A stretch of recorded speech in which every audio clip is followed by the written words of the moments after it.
Stellar structure is determined by 4 basic equations.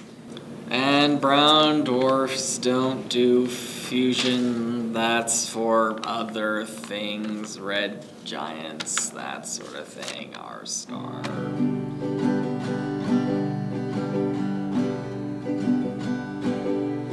How much mass must a brown dwarf have before you can call it a star?